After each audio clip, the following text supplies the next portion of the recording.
I was very fortunate. I competed in over 20 countries around the world. I attended 20 plus world championships, and I've seen most of the world and shot in many, many different locations, and you get to see some of the world and see how the rest of the world lives and behaves in their the attitudes of the world citizenry, so to speak, towards Canadians. And Canadians are lucky. We're pretty well accepted and received around the world.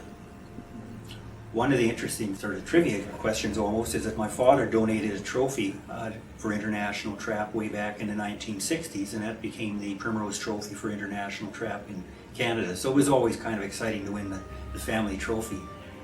Many of the shoots were held in Edmonton. There was really only about half a dozen cities in Canada that had the facilities available to hold a Canadian championship, and we became kind of the de facto club in Canada to hold the Canadian through the late 1970s through the 80s and the 90s, and that was the Strathcona Shooting Range, which was built in 1977 and 1978 for the Commonwealth Games that were held here in 1978. Now that was my first major international championship. This is a medal from 1974 in Christchurch.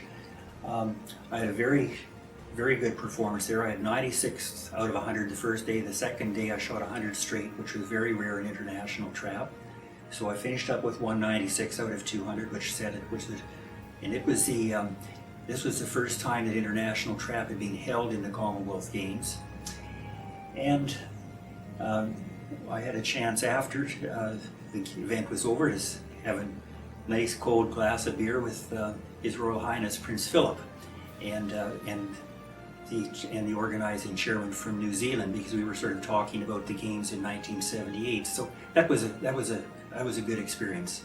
Well, it's kind of historical because we've had the World Shooting Championships have gone on for going back to the 1920s, and I'm the only Canadian to win the World Men's Championship, and I'm, as we sit here today, the only Canadian man to win the men's event at the Commonwealth Games, and I've done both twice.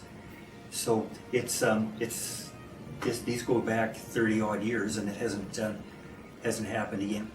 It was a great honor for me to have been inducted.